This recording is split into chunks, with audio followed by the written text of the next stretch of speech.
virtually for now and look forward to seeing many of you in person.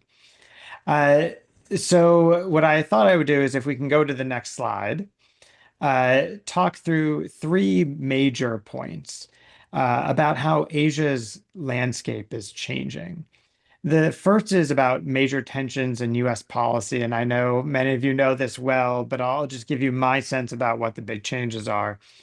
The second thing I want to do is talk about why I think this means that we're going to see an increasingly multipolar world and what that means. And then third, I'll come back to the implications for Micronesia as I see them, and talk in a little bit more detail about why I think this raises some very tough questions for leaders in Micronesia about the direction that not just US policy is going, but Pacific Islands policy, and really about the global order itself. So let's go to the next slide, please. So, first, on major tensions in US policy. Look, there are a large variety of things that one could say here, but I really want to talk about three different aspects. The first is the growing skepticism in the United States about international engagement and about the value, in fact, of that engagement. And so I think if you step back, you go back 80 years, a time that many in the Pacific Islands know well. The reality was that for most Americans, as they emerged from the Second World War, it was pretty clear why the United States needed to be internationally engaged. We had fought two world wars in 20, 25 years. And so it was obvious that if the United States just focused here at home, that wouldn't be enough. That in fact, the US would get drawn into challenges in the rest of the world. And so the understanding of the logic of international engagement was quite deep. And as my mentor, John Eikenberry, wrote in one of his classic books, the deal the United States made at the end of the Second World War was essentially that we would forego some of our power to lock in our power over the long term. In other words, we would accept some short-term costs in exchange for long-term benefits. And no region knows some of those, benefits that the United States won better than Micronesia, in part because things like the compact agreements ultimately arose out of this logic that the US would provide some security in the short term, but in the long term, that this would be in America's advantage. And that was the deal. Sometimes we act as if it was altruistic, but it was not. It was really a deal that was looking after American interests. But I think if we're just honest with ourselves here in the United States, the reality, right, is that many people just don't understand why that deal was worth it in the first place. And so when I give talks around much of the continental United States, I get a lot of questions about why the US should be engaged internationally and a lot of skepticism. And look, I'll be honest, I understand this, and my friend Van Jackson, who will be on in a bit, has written really smartly about this.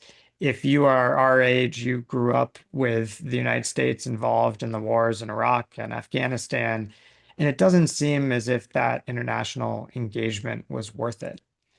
And so, if you look at poll after poll, you see a lot of growing skepticism, not just in the Republican Party, but in the Democratic Party as well, about the value of international engagement and what type of engagement the US should have going forward. So I think that skepticism, it's not unique to Donald Trump or the current Republican Party. This is something that's been going on for, at least 80 years. And it's just emerged to be such a momentous force in American policy in the last few years. But this was an undercurrent for quite a long time. So the second major tension, and I think this is more focused on the Trump administration and its policies, is the growing expectations from the United States of its allies and partners. We obviously hear this almost every day from President Trump that he feels like allies and partners are not doing enough.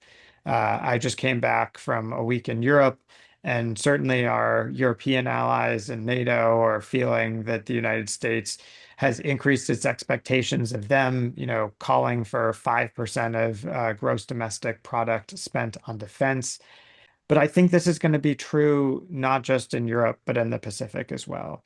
And I'll go into a little bit more depth on this in a minute, but I think we already see this in some of what the Trump administration is asking allies and partners in the Indo-Pacific to do. It wants them to step up. Sometimes that means spending more money on defense. Sometimes it means accepting some pretty tough political deals with the United States that may be hard to sustain politically over the long term. But regardless, those expectations are rising quite rapidly. And then lastly, and this is a little at odds with the comments I just made, we have prioritization of the Indo-Pacific region. So the Trump administration was the first one 8 years ago to really call for this new era of great power competition, a refocusing on the China challenge. And I know many people will talk about this. It's not 100% clear exactly what the president wants to do in terms of the China challenge, but it is clear that his administration wants to focus on the Indo-Pacific. So when Pete Hegseth was in Hawaii and then in the Philippines and in Japan, he was quite clear that he believed in the Indo-Pacific as the top priority region in the world, at least that plus homeland defense, which if you're in a place like Guam or Hawaii means you're basically the only places in the world that are in Pete Hegseth's top two priorities. So that's good news. And so, look, the Indo-Pacific, I think, is going to be prioritized, but it's going to be in a different way than what we've seen in recent years from other US administrations. Let's go to the next slide. So, what does this mean? I think what we're seeing is some very deep shifts in global dynamics that are hard to understand because they're happening in some ways so quickly, but also they've been going on for so long that we often miss them. It's a little bit like the boiling frog analogy. So, what you have on screen now is a picture of which countries in the world have the United States as their main trade partner, the European Union as their main trade partner, or China as their main trading partner. And for countries that are sort of mixed, I've color coded that, in orange or purple, depending on the countries with which they trade the most. And what you can see is that the world is just incredibly complex now, right? Across most of the global south, whether it's Latin America or Africa or Southeast Asia, Pacific Islands don't show up well on this map, but it would also be true of the Pacific Islands. You have really big changes in trade patterns over recent years, and often some big differences between different individual countries. And so this is very different than the old dynamics where maybe the US was the dominant trade partner of most countries in Latin America. Now that is shifting pretty rapidly. It's already shifted in much of the rest of the world as well. And here in the Indo-Pacific, it's in many ways the most confused of all regions, where you have some places that are still quite dependent on the European Union, but a lot that are highly dependent on China, and some that also have a fair amount of trade still with the United States. So let's go to the next slide. What does this all mean? From my point of view, it means that we have to acknowledge that we're entering an era of multipolarity. And what does this really mean in practice? Why do I think that? Again, three main points to make here. First, we are seeing the fragmentation, not just of global trade, but of global security dynamics. We are seeing not just the European Union and China and the United States compete for economic influence. We're seeing Japan and India, and increasingly, some rising powers from Indonesia to Brazil to South Africa, all playing larger and larger parts. And so, in short, we are beginning to see some of this system fragment, which is not to say that it was unfragmented before. It was certainly a bit fragmented, but that the fragments were large, right? In the Cold War, we had really two large blocks, and then a group of unaligned countries. But I think what you're seeing emerge right now is a much more complex configuration, which differs importantly across different issue sets. And I'll come back to that in just a minute. What this is causing is a shift from alliances to alignments. And not to get all political sciencey, but there's a lot of research that suggests that when you have a bipolar distribution of power, if it were just the US and China as the dominant powers, you might see more of a move towards fixed alliances. But when you have many more poles, you end up getting much more complex alignments that shift very frequently and that they change from issue to issue. And this leads to the third element at the bottom, which is the creation of issue-specific coalitions.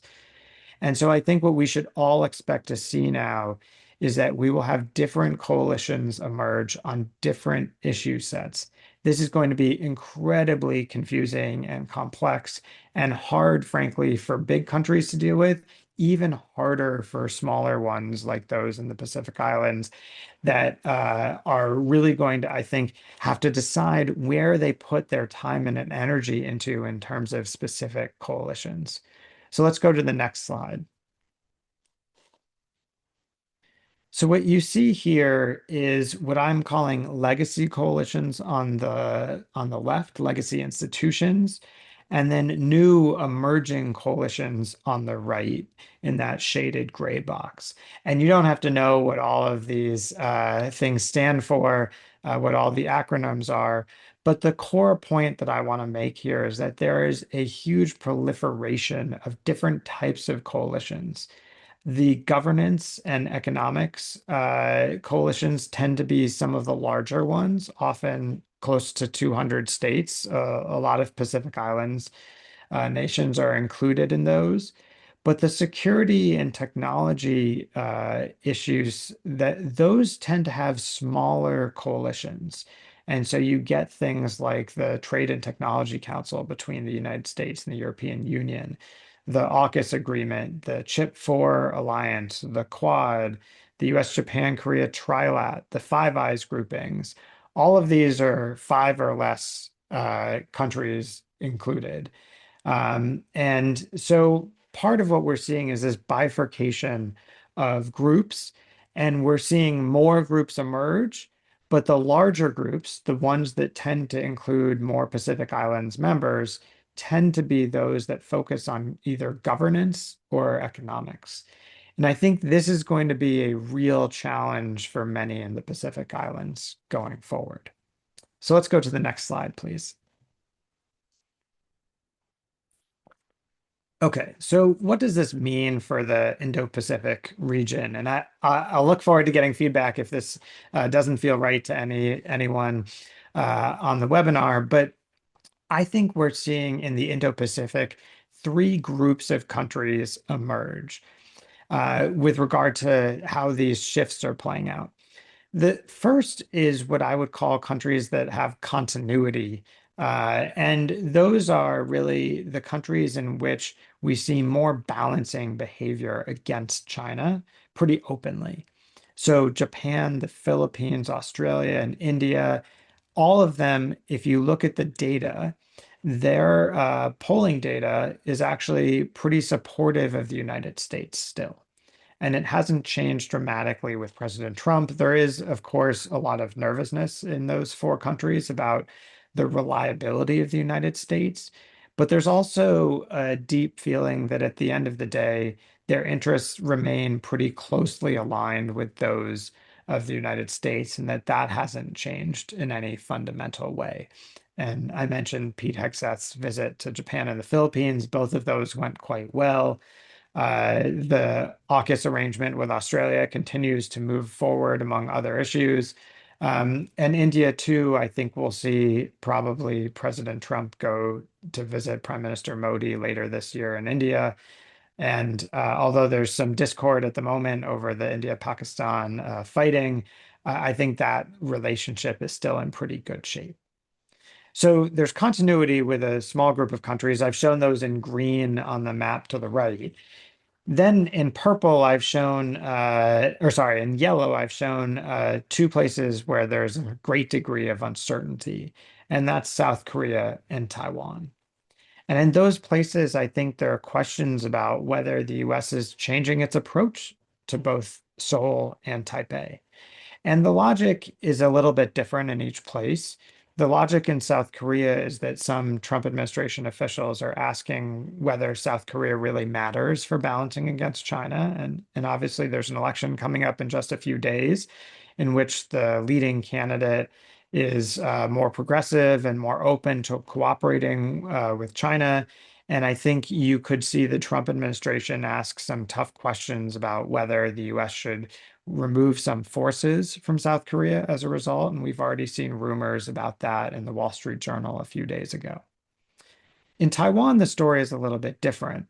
There's concern that President Trump thinks about a sphere of influence and that he might want or be willing to accept China's desire to have a sphere of influence that includes Taiwan. And I tend to be someone who thinks that that would be a mistake and that the US and others should strongly support Taiwan. But I think if you just look at polling data in Taiwan, it's quite clear that there's great uncertainty about the direction of US policy and the cooperation that the US and Taiwan can do in the future. So the first group of countries, there's a lot of continuity. The second group, there's a lot of uncertainty. What's the third group? That's what I've shown here in purple. And this is where I'd say the US has underinvested for a long time and continues to underinvest. And that's really the bulk of Southeast Asia and the Pacific Islands. And I think if you were to look back at either the Biden administration or the Trump administration, you'd see a lot of words about how important Southeast Asia and the Pacific Islands are. But then you pretty consistently see the US under deliver on the promises that it has made. We have a hard time making trade deals in those regions. I was somebody that pushed very hard for the compact agreements here in Washington, and I'm very glad that they got through. But I have to tell you, it was much more difficult than I think it should have been. I think the logic of the compacts was extremely clear, and it should have been self-evident. But this is just a hard thing to do in Washington, as many of my friends at the Pacific Center for Island Security know all too well. So I worry that we're going to continue to see underinvestment in the Trump administration in Southeast Asia and in the Pacific. So let's go to the next slide and the last one, and I'll just raise a couple of questions about what this means for Micronesia, and very much look forward to learning from all of you about your answers to these questions. So the first question is, which of those three paths might Micronesia follow? And I think you could tell a story about any of the three. You could tell a story about how critical Micronesia is to the United States, just like Japan and the Philippines and India and Australia, as a critical partner for dealing with the China challenge. And if you think, as I said earlier, the Indo-Pacific is the top priority for the United States and that China is the top priority for at least the Defense Department, if not for much of the US government, then you could imagine Micronesia being an absolutely critical set of partners for the Trump administration and obviously, US territories, which are absolutely vital for the US military. So that would be the path of continuity and real close connections between the US and Micronesia going forward. There's a second pathway, which I think is the South Korea and Taiwan pathway, a pathway of uncertainty in which Micronesia doesn't know what to expect from Washington. It's not sure whether the United States is going to follow through on the compact agreements or elements of them. It's not sure about whether the US will continue to invest time and resources, not just in US territories like Guam, but also in some of the other parts of Micronesia as well. So that would be a pathway of growing uncertainty. And then lastly, we have the pathway that I think the rest of the Pacific Islands have been under and much of Southeast Asia, which is, just an underinvestment by the United States, in my view, in terms of time, effort, and resources into Micronesia. And I think trying to understand which of these three paths Micronesia is going to follow is going to be incredibly important. And it's not clear to me which one is most likely. So, the second question, what role is there for the Pacific Islands in this new era of multipolarity in which coalition building is incredibly important? And I think this is again a tough question. So I would have said a few years ago that one place that the Pacific Islands could lead and that Micronesia could lead would be on climate, right?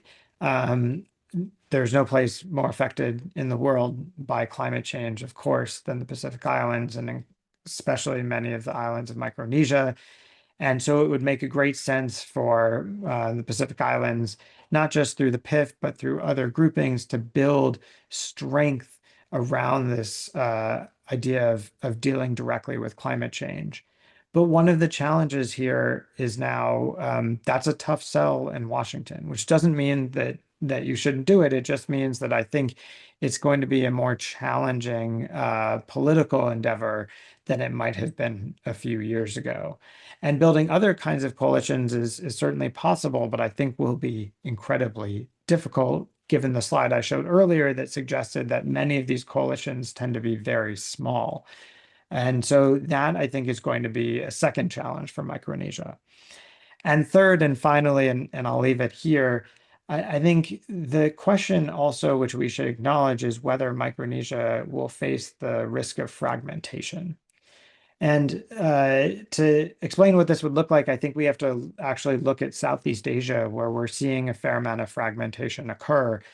And the challenge that Southeast Asia has is Southeast Asia has often focused on ASEAN centrality and the goal of making ASEAN central to decisions that are made in the Indo-Pacific region. But now there's also an ASEAN unity issue. And in some senses, there's a trade-off between unity and centrality, between the importance of ASEAN to bring countries within Southeast Asia together and the ability of ASEAN to bring the rest of the region together in one format and one set of forums. And I worry that the same thing could happen in the Pacific and with Micronesia in particular. So the Pacific Islands Forum certainly is important, but it faces some of these same challenges of centrality versus unity. And I think, in the last few years, we've seen some real challenges with the risks of fragmentation, both within the Pacific Islands more broadly and within Micronesia more specifically. So those are the three big questions I have going forward, and I know you're going to be debating a lot of these issues today, and I really look forward to listening in on those debates. But I'll stop there and just want to thank the Pacific Center for Island Security again for your leadership on these issues. I think it's just such an incredibly important work that you're doing, and I'm very glad to have been able to be a little part of it.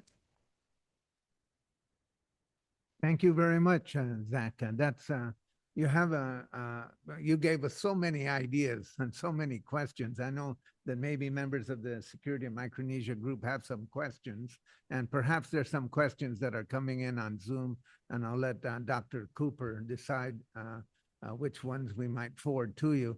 But I'll take the privilege of being the chair and just ask this question, because you talked about the American skepticism of international involvement and in international engagement, and at the same time you talk about in your book you talk about the rise and fall of militaries, and then there reaches a stage where there's a kind of garrison mentality by a state that maybe sees its standing internationally fall. And so what happens is that a lot of effort is put into garrison thinking.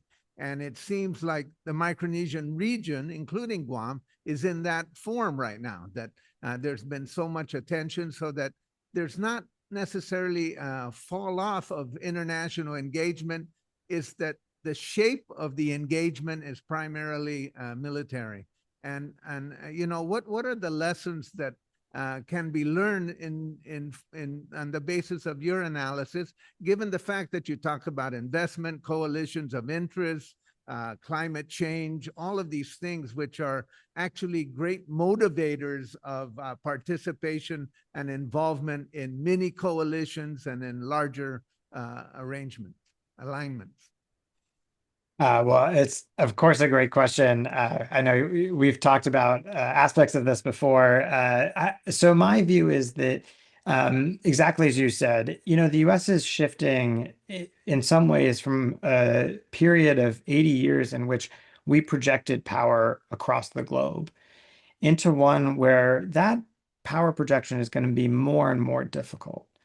And we are more likely to put more investment, not all of our investment, but more of our investment into garrisons, into hardening bases, defending those bases.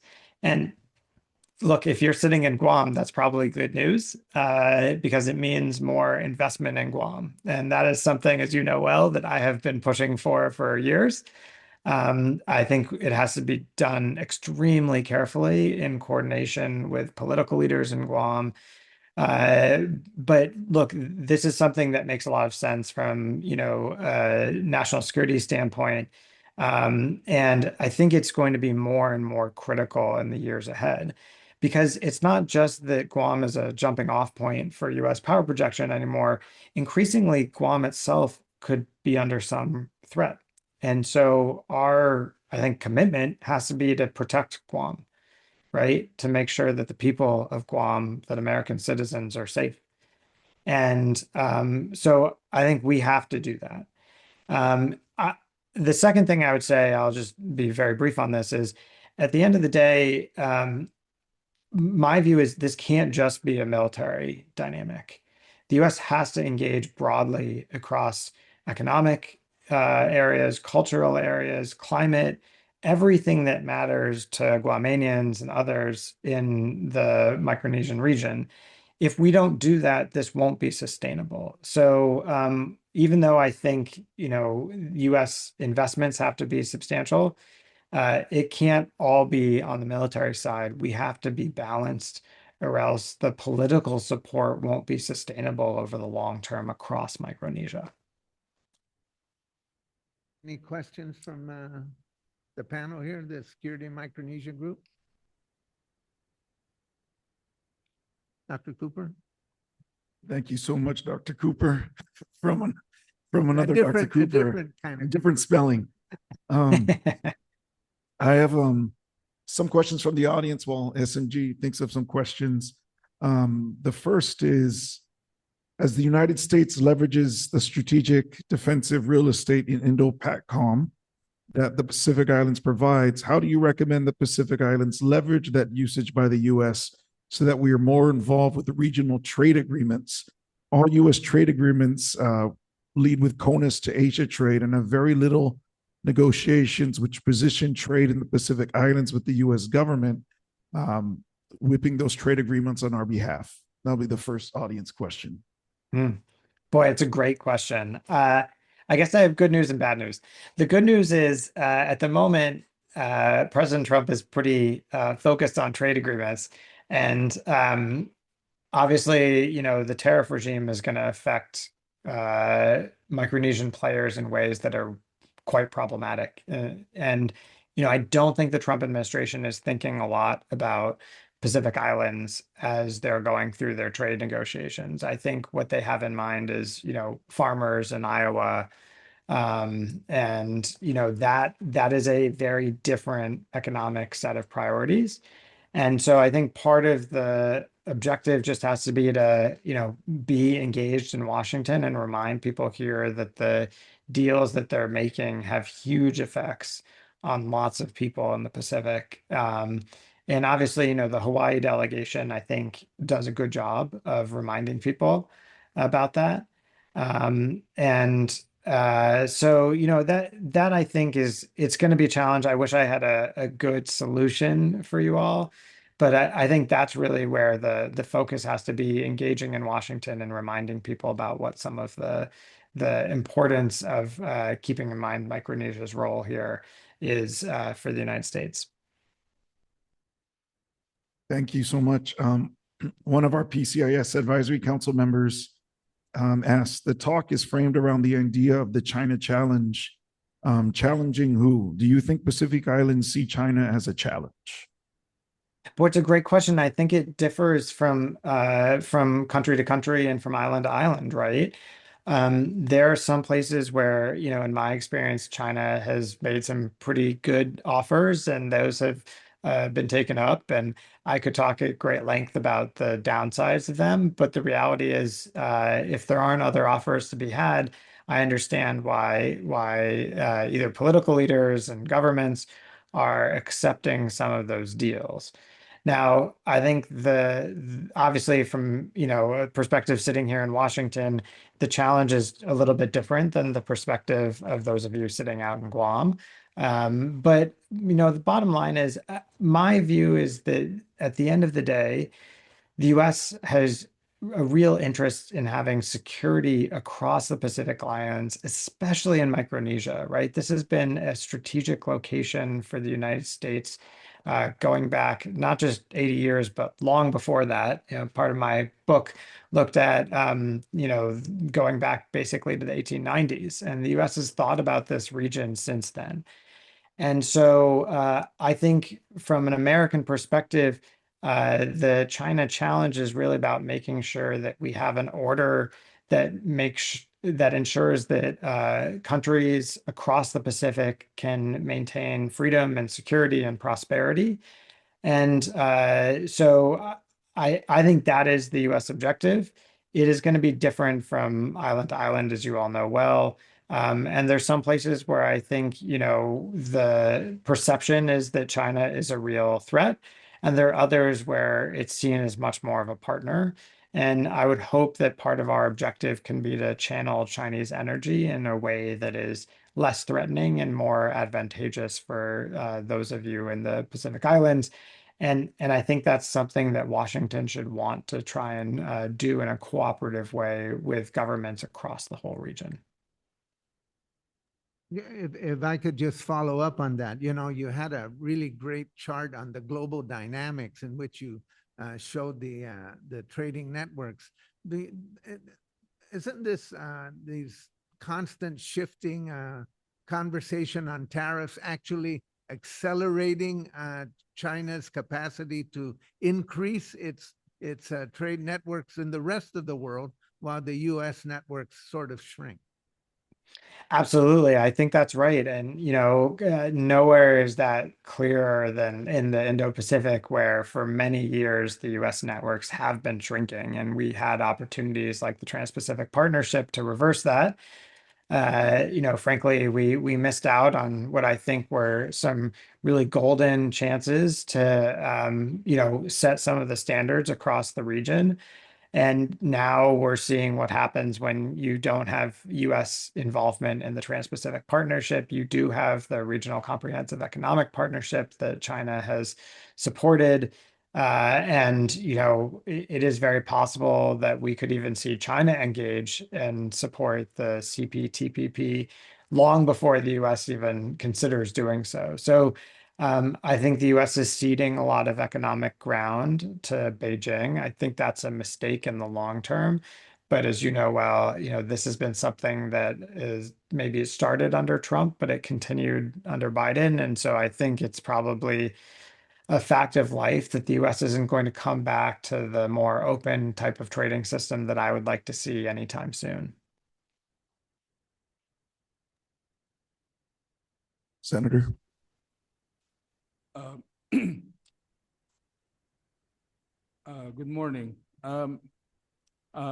Being from my question is, I'm from the FSM, representing us in the forum, and under the the second compact that we had with the U.S. Something called GEMCO was put in place, Joint Economic Management Committee, with 3 U.S. members and 2 FSM members, and the chairmanship is always with the U.S. side.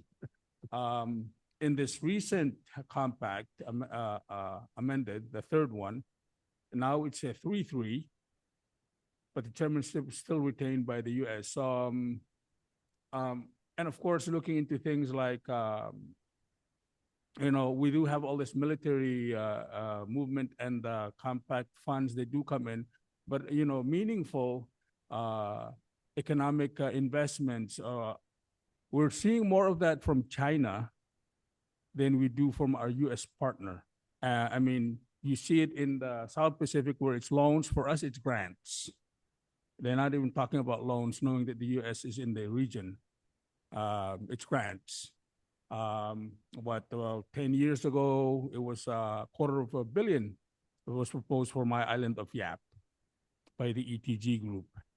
And that caused, of course, a lot of social issues. But so what would it take? My question is, how would we come to the table where we, right now we're still dealing with DOI instead of State Department. What would it take to get to that level? What do you think? Thank you. Well, it's a great question. I've asked myself this a lot in trying to push with the Congress for more attention and resources for the Pacific. Look, I'll just be very direct and say I think the reality is that it is almost impossible for me to imagine the US really competing with China in the way that China competes economically right now. President Trump just doesn't seem to believe in this type of economic engagement. And if anything, he's asking other, partners to step up and spend more themselves. I think this is going to be a hard sell, not just in the Pacific Islands. It's going to be a problem in the Philippines and beyond. So I don't have a lot of hope about the US competing symmetrically with Beijing in this regard. And I think the question then is, what types of investments do Pacific Islanders feel comfortable with from China? My view is, there are probably some types of investments that are perfectly fine if they don't come with a lot of strings attached, and there are others that are deeply problematic. And so what I would hope is that we can, talk through in some of those forums the types of investments that are more acceptable and the types that I think would be, more problematic for Pacific Islanders in the long term and narrow the choices available to whether it's FSM or others. But yeah, I wish I could say that I thought the US was going to put, billions of dollars in the Pacific in the next couple of years. I think, unfortunately, that it's unlikely given all of the competing priorities here in Washington.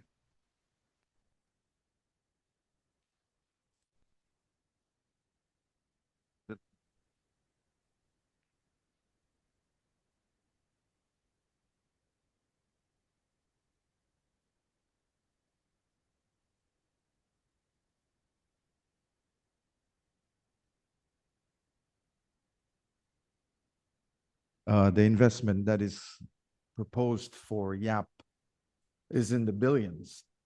I don't think we've ever had that amount or that significant investment, although it's military, it is. My question is that, are we to assume that that is strictly on a military reasons that this investment is proposed and nothing else? Based on your comments that maybe this administration is not keen and interested in investment. So can we assume clearly, I suppose that that's the idea, is that billions of dollars is going to go toward infrastructure development for military strictly. Is it? Yes. Yeah, so I would say I think that's partially true. I don't think it is likely that the US would devote billions of dollars to something unless there was a military component. I mean, you've all seen what's happening at the State Department and what used to be the U.S. Agency for International Development. And on the other side, the Defense Department and the Indo-Pacific Command are getting a little bit more money, at least theoretically, in the next year or two. But I also think the United States does sometimes invest in places and in infrastructure which it knows are critical to societal support for some of these security initiatives. So, it's not just in YAP, it's also in a place like the Philippines where we have the Luzon corridor, and the Luzon corridor is an economic corridor. It's not primarily about military benefits. It's about demonstrating to the people in the Philippines and in Luzon specifically that this is valuable over the long term to them. And I think we have to do the same thing, whether it's in Yap or Guam or elsewhere, demonstrate that, look, the activities that the US military might be doing, it's not just providing narrow benefits, it's providing broad benefits across those islands to many people that live there. And so it may be that there's a security motivation and a lot of military involvement, but I don't think that has to mean that the only investment is going to be on the military side. Okay, thank you very much for that. And we'll go to one last question. And thank you for staying up. I know it's late in the evening for you, Zach. Happy to do it. Hi, Dr. Cooper. My name is Kathy from the Marshall Islands. I was interested in your suggestion for the coalition building through climate change as an issue, as a linking issue. That's something that we've sort of proposed into our own leadership in the Marshall Islands, especially given that we're hosting the Micronesian Islands Forum this summer in July. We wanted to kind of introduce that topic as a unifying issue, but I know that it's to be honest, the engagement across the different countries and islands on climate change, it differs, as far as priorities goes. And for us in the Marshalls, it's very much front and center.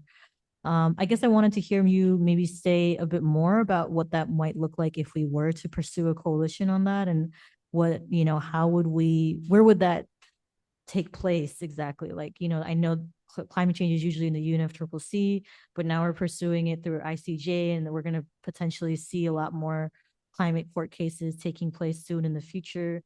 But other than that, how else would that look? What would that shape look like for you that you would, when you're thinking that through? I'm just kind of curious to hear what that looks like. Thank you. Yeah, that's a great question. And no people understand the challenges of climate change, I think, more than folks from the Marshall Islands. So, I understand how challenging an issue this is and how urgent. I think so. I spent a lot of the last few years trying to study what makes coalitions effective. And in my research, what I kept coming back to is to have an effective coalition, you really need each member of the coalition to have a specific purpose and a shared objective. And so sometimes, and the US is victim of this a lot, right? We think, okay, well, let's just have more countries, and more countries is better. But actually, in coalition building, that's often not the case. The most effective coalitions are often the ones that are the most narrow and able to push a specific idea. And so I think in climate, there may be a number of different coalitions, right? There might be a coalition around trying to change, investments on climate in specific big polluters. And there, obviously, places like India and China are going to be absolutely vital. But to go back to what you were saying, there may be, a climate agenda, which is actually more of a legalistic agenda in which you are raising court cases and things of that sort. So I think the trick would be to focus to start with the question of what's the objective of this coalition? What is it exactly trying to do? And then which are the players that you have to have in the room, and build around that. That's what makes for really effective coalitions. It doesn't matter how big they are. Sometimes the bigger they are, actually, the less effective they are, because they just get messier to organize.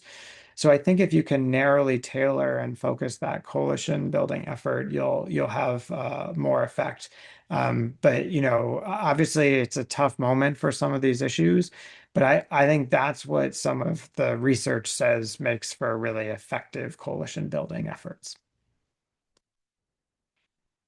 Just bear with us, we haven't. Thank you for that question. I'm reminded of the coalition of the willing. I remember that coalition.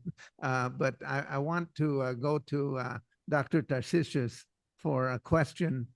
He's on our advisory council, so I can't ignore him. And then we have a reporter. Go ahead. All right. So we have one more question for you, Dr. Cooper. This is from online.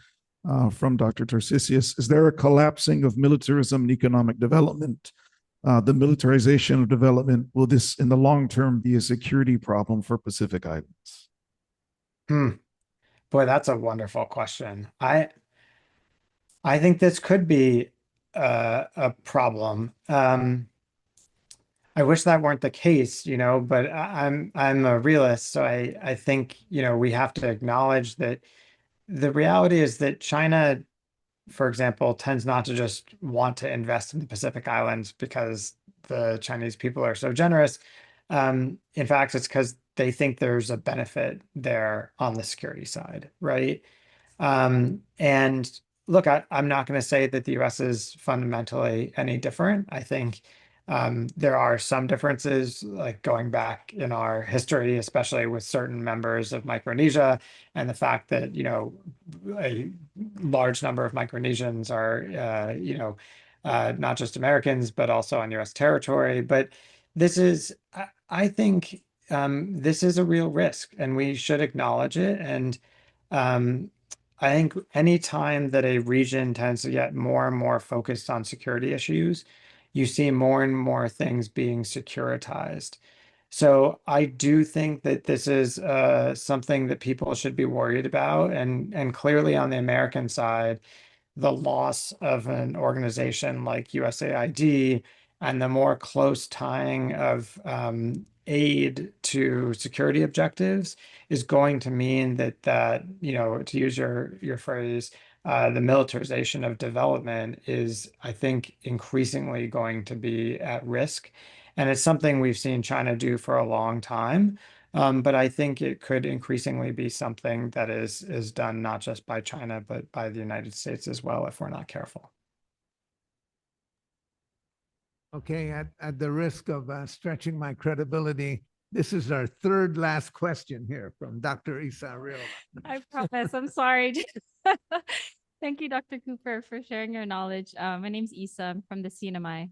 I have a bit of a tech question, but it's related to everything you're talking about, and especially the slide on legacy, legacy and new coalitions, in response to security and technology alliances. So, Google recently announced that $1 billion investment in the region to boost digital connectivity, right, with the undersea cables, PROA and Taipei. So I'm just wondering, so how is the notion of connectivity complicating these alliances, or does it reflect a kind of hardening of the certain existing alliances, or is it a way we can maybe leverage that kind of connectivity? I'm really concerned about the merging of tech with military infrastructure in a way that may be really hard to unweave. I think they're already way ahead of us, but I would love to hear your thoughts. Thank you. Boy, it's a really interesting question. It's not something I've thought so deeply about, so I'll just give you a quick answer. So I actually think that part of the benefit here is, when the United States has been looking for what it can do well across the Pacific, there's some challenges, right? China can come in and the government can sort of write big checks at times, which is harder for the US government. But there are some areas like digital connectivity where the US government can provide incentives for private firms to do things that maybe they wouldn't necessarily do on their own, but that they're happy to do if they have a little bit more of a financial incentive. And I think that's part of what we've seen with Google, where they've really stepped up. So this is an area where I just think the benefits are very substantial.